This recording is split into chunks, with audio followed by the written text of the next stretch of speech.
السلام علیکم ورحمۃ اللہ وبرکاتہ۔ ان الحمد للہ نحمده ونستعینه ونستغفره ونعوذ باللہ من شرور انفسنا ومن سیئات اعمالنا من يهده الله فلا مضل له ومن يضلل فلا هادي له واشهد ان لا اله الا الله وحده لا شريك له واشهد ان محمدا عبده ورسوله اما بعد فإن خير الحديث كتاب الله وخير الهدي هدي محمد صلى الله عليه وسلم وشر الأمور محدثاتها وكل محدثة بدعة وكل بدعة ضلالة وكل ضلالة في النار۔ محترم حاضرین، سامعین و سامعات، ناظرین و ناظرات، تربیت اولاد کے سنہرے اصول کے عنوان پر منعقد کیے گئے اس درس میں ہم آپ تمام حضرات کا خیر مقدم کرتے ہیں اور اللہ رب العالمین سے یہ دعا کرتے ہیں کہ اللہ تعالی ہم سب کے مل بیٹھنے کو قبول فرمائے، علم دین، علم نافع سیکھنے، اس کے مطابق عمل کرنے، اس کی دعوت عام کرنے اور اس راستے میں آنے والی مصیبتوں کے اوپر اللہ رب العالمین ہم سب کو صبر کی توفیق نصیب فرمائے۔ محترم حاضرین، کل کے درس میں عقیقہ کے معانی اور عقیقہ کے تعلق سے اس کی مشروعیت کی دلیل اور جن لوگوں نے عقیقہ کو مشروع قرار نہیں دیا ہے ان کے کیا دلیل ہیں، اس کا تذکرہ آپ کے سامنے کیا گیا تھا اور دونوں میں جو راجح مسئلہ ہے اس کو آپ کے سامنے واضح کیا گیا تھا الحمدللہ۔ اب آئیے گفتگو آگے بڑھاتے ہیں۔ عقیقہ کی مشروعیت کی حکمت کیا ہے؟ کیوں اللہ رب العالمین نے، اللہ کے نبی صلی اللہ علیہ وسلم نے عقیقہ کو مشروع قرار دیا؟ تو چند حکمتیں ہیں اس کی۔ پہلی حکمت تو یہ ہے کہ عقیقہ بچے کے لیے فدیہ ہے اور تقرب اللہ کا ذریعہ ہے، اللہ رب العالمین کی رضامندی کے ذرائع میں سے ایک ذریعہ ہے، خیر کا کام ہے اور تقرب اللہ ہے کا ذریعہ ہے اور بچے کے لیے فدیہ ہے، بچے کے لیے فدیہ ہے۔ دوسری حکمت یہ ہے کہ والدین کے حق میں شفاعت کا سبب ہے، جیسے کہ کل کے درس میں گفتگو آئی تھی کہ نبی صلی اللہ علیہ وسلم نے فرمایا ہر بچہ عقیقے کے اوپر مرہون ہوتا ہے، اور مرہون کیوں ہوتا ہے یا اس کا معنی کیا ہے؟ تو اہل علم نے لکھا ہے کہ وہ سفارش نہیں کرے گا اپنے والدین کی، تو والدین اگر یہ چاہتے ہیں تو ان کا بیٹا یا ان کی بیٹی ان کی جانب سے سفارش کرے تو انہیں چاہیے کہ اپنے بچوں کی جانب سے وہ عقیقہ کریں۔ یہ دوسری حکمت ہے عقیقہ کے مشروعیت کی۔ عقیقہ یا نسیکہ اس کے مشروعیت کی تیسری حکمت یہ ہے کہ فرحت و سرور حاصل ہونے پر، اولاد جیسی نعمت کے حصول پر اللہ رب العالمین کا شکریہ ادا کرنا ہے، اور اللہ تعالی شکریہ ادا کرنے والے کو پسند کرتا ہے، جیسے کل بات آئی تھی لَإِن شَكَرْتُمْ لَأَزِيدَنَّكُمْ وَلَإِن كَفَرْتُمْ إِنَّ عَذَابِي لَشَدِيدٌ۔ اگر تم شکریہ ادا کرو گے تو اللہ رب العالمین مال کے اندر اور اضافہ کر دے گا اور بڑھا چڑھا کر کے دے گا، نعمتوں کے اندر اضافہ فرما دے گا۔ تو اللہ رب العالمین کے نعمت کے ملنے پر کہ اللہ تعالیٰ نے ہمیں اس نعمت سے نوازا، اس پر اللہ رب العالمین کے شکریہ ادا کرنے کے ذریعوں میں سے ایک ذریعہ ہے عقیقہ کرنا۔ اسی طریقے سے گاؤں میں، سماج میں، سوسائٹی میں، معاشرے میں باہم ایک دوسرے سے الفت و محبت پیدا کرنا اور آپسی رشتے کو مضبوط بنانے کے ذریعوں میں سے ایک ذریعہ ہے۔ ظاہر ہے آدمی جب جانور ذبح کرے گا اور اس کے گوشت کو اپنے آس پڑوس میں، رشتہ داروں میں، خیش و اقارب میں، اقربا میں، خاندان والوں میں تقسیم کرے گا، بھیجے گا یا دعوت کر کے گھر میں بلا کر کے کھلائے گا، تو یہ آپس میں الفت و محبت کے ذریعہ یا اسباب میں سے ایک سبب ہے۔ اور پانچویں حکمت اس کی علماء یہ بیان کرتے ہیں کہ غرباء اور مساکین کی دلجوئی ہوتی ہے اس سے۔ ظاہر ہے جو لوگ غریب ہیں ان کو میسر نہیں ہوتا، بسا اوقات فراوانی کے ساتھ گوشت کھانا ان کو میسر نہیں ہوتا، تو اللہ رب العالمین نے یہ سب مناسبتیں کی ہیں تاکہ انسان غرباء اور مساکین کا خیال رکھے اور ان کو بھی دے اور ان کو بھی بھیجے، گوشت ان کو بھی بھیجے۔ یہ ساری حکمتیں اور اس جیسی بہت ساری حکمتیں علامہ ابن قیم رحمۃ اللہ علیہ کی کتاب ہے تحفۃ المودود باحکام المولود، عربی زبان میں کتاب ہے اور اردو میں بھی لوگوں نے ترجمہ کیا ہے۔ اس کتاب کے اندر اور حکمتوں کو اگر جسے دیکھنا ہو تو وہ وہاں جا کر کے پڑھ سکتے ہیں، انہوں نے مزید حکمتوں کا تذکرہ کیا ہے۔ چونکہ ہم لوگ مسائل پہ زیادہ دھیان دیں گے تو اس لیے اتنی چیزیں بتا کر کے ہم آگے بڑھتے ہیں۔ اب آئیے ایک سوال جو بہت پوچھا جاتا ہے، عقیقے کا حکم کیا ہے؟ کیوں ہوتا یہ ہے کہ بسا اوقات والدین کے پاس اتنی فراوانی نہیں ہوتی، والدین کے پاس اتنی فراوانی نہیں ہوتی کہ وہ جانور ذبح کریں اللہ رب العالمین کے راستے میں۔ اور پھر یہ بات ہوگی، ہم اشارے سے بات کر رہے ہیں، جانور بڑا ہو کہ چھوٹا ہو، ہاں کس طرح سے کر سکتے ہیں اس پر ہم گفتگو کریں گے الگ سے۔ لیکن کبھی کبھی بکری کی قیمتوں میں اتنا اضافہ ہوتا ہے اور پھر اس سے پہلے کے جو اخراجات ہوتے ہیں بچے کے ولادت کے اور اس سے قبل کے، تو گھر والے تھوڑا اس میں پیسوں کے تنگی کے شکار ہوتے ہیں۔ مڈل کلاس لوگوں کی میں بات کر رہا ہوں، جو پیسے والے ہیں اللہ کے فضل و کرم سے وہ تو ان کو کوئی پریشانی نہیں ہوتی ہے، لیکن جو مڈل کلاس ہیں یا اس سے اور تھوڑا نیچے کے لوگ ہیں ان کے لیے بڑا مسئلہ ہو جاتا ہے۔ ہاسپٹل خاص طور پہ اگر 2-3 دن 4 دن 5 دن ہاسپٹل میں رہنا پڑا تو لمبا چوڑا اس کا بل بنتا ہے اور ڈاکٹروں کی فیس ہوتی ہے اور چیزیں ہوتی ہیں، پھر بعد میں بچے کے علاج اور معالجہ کے اوپر خرچ ہوتے ہیں، اخراجات ہوتے ہیں۔ ہاں تو ایسے لوگ عام طور پہ یہ چاہتے ہیں کہ ہم کریں عقیقہ، لیکن وہ مجبور ہوتے ہیں۔ تو عقیقہ کا حکم کیا ہے یہ جاننا ضروری ہے، یہ جاننا ضروری ہے، اور اس کے بعد پھر ہم آگے کی گفتگو کریں گے۔ عقیقہ کی مشروعیت پہ دلیل تو ہم لوگ پڑھ چکے کہ یہ عمل مشروع ہے، یہ کرنا چاہیے، لیکن کیا یہ عمل سنت ہے؟ سنت کا مطلب کیا اس کو چھوڑا جا سکتا ہے، اس پہ کوئی گناہ نہیں ہوگا؟ یا یہ عمل سنت مانے نبی صلی اللہ علیہ وسلم کا طریقہ یہ نہیں، سنت کے مانے حکم کے اعتبار سے اگر مستحب، سنت مانے مستحب، کیا یہ مستحب ہے کہ اگر کوئی آدمی مستحب عمل چھوڑ دے تو اس کو گناہ نہیں ہے، کرے گا تو ثواب ہے؟ یا کیا یہ واجب ہے؟ کیونکہ اگر واجب ہے تو اس کو چھوڑے گا تو اس کے اوپر اس کو گناہ لگے گا، اس کے اوپر اس کو گناہ لگے گا۔ اس کی مثال کیا ہے؟ اس کی مثال آپ دیکھیے، ظہر کی نماز 4 رکعت فرض ہے، کوئی آدمی اگر فرض نماز 4 رکعت چھوڑ دے گنہگار ہوگا، سمجھ رہے ہیں؟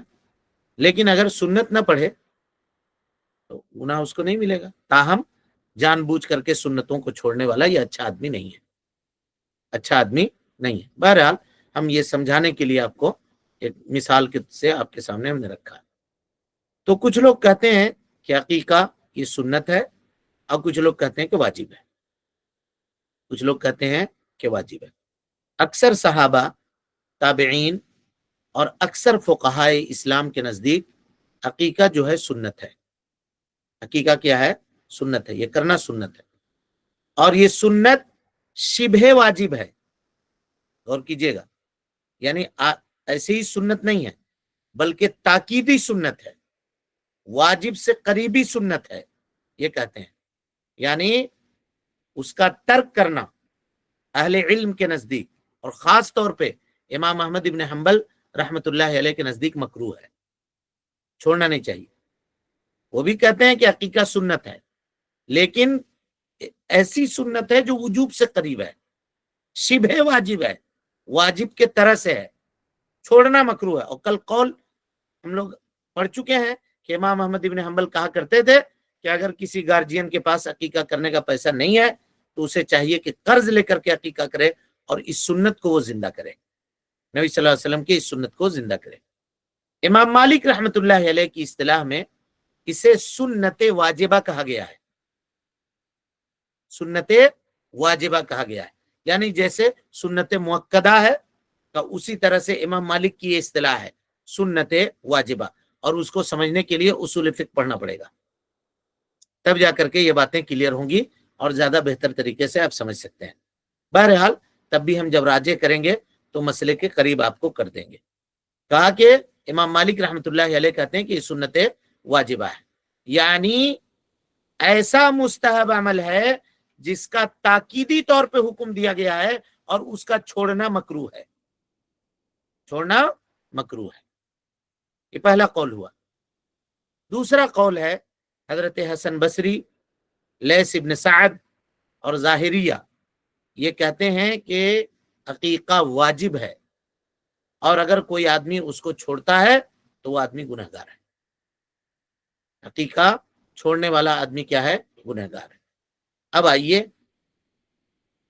دونوں فریق کے دلائل کا اختصار میں جائزہ لیتے ہیں تاکہ ہم لوگ کسی ایک نتیجے پر جا کر کے پہنچے. سب سے پہلے ان کے دلائل کو دیکھتے ہیں جنہوں نے کہا ہے کہ عقیقہ واجب ہے. اللہ کے نبی صلی اللہ علیہ وسلم سے وارد شدہ وہ احادیث جو کل کے درس میں ہم لوگ اکثر پڑھ چکے ہیں. نبی صلی اللہ علیہ وسلم کا کہنا کہ ہر بچہ گروی ہے اپنے عقیقے کے اوپر، کہ 7ویں دن اس کے جانب سے ذبح کیا جائے اور اس کا سر مڈایا جائے، سر کے بال اس کے نکالے جائیں، وہ یسمّا، اور اس کا نام رکھا جائے. کہا کہ یہاں اللہ کے نبی صلی اللہ علیہ وسلم نے بچے کو گروی کہا ہے، اور گروی چیز کو چھوڑانا کیا ہے؟ واجب ہے. اسی طریقے سے دوسری حدیث جس میں اللہ کے نبی صلی اللہ علیہ وسلم نے فرمایا کہ ہر بچے کے اوپر عقیقہ ہے، اس کے جانب سے خون بہاؤ اور اس سے گندگی کو دور کرو.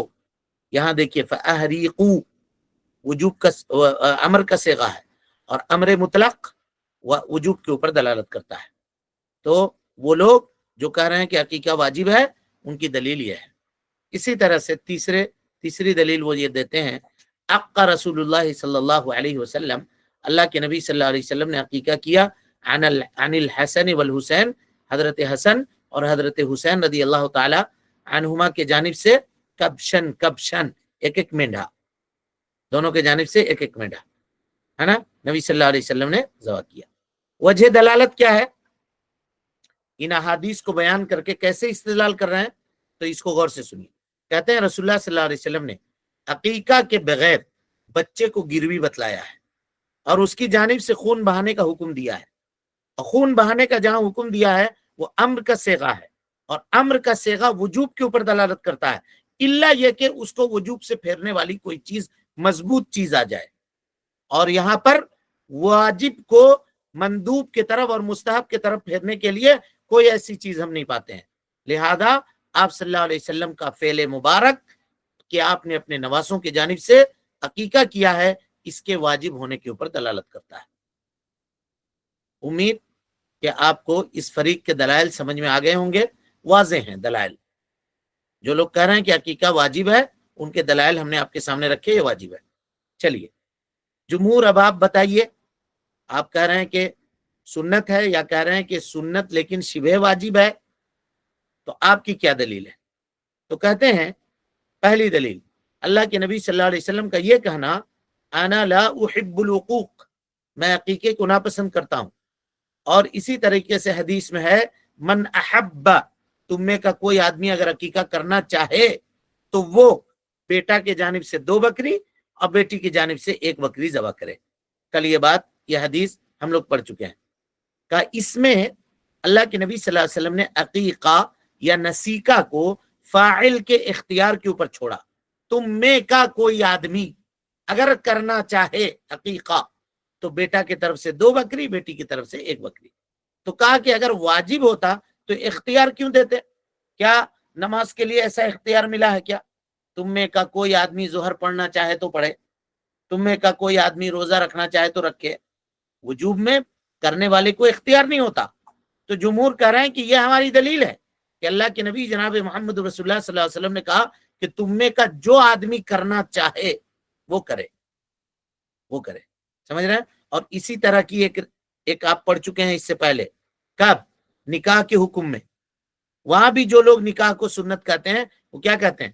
کہ فنکحوا، یہ امر کا صیغہ تو ہے لیکن آگے اللہ نے کہا ما طاب لکم، جو تمہیں پسند ہو. تو اگر فنکحوا کو وجوب کے اوپر معمول کریں گے تو وجوب میں ہمارے پسند اور ناپسند کا کیا مطلب ہے؟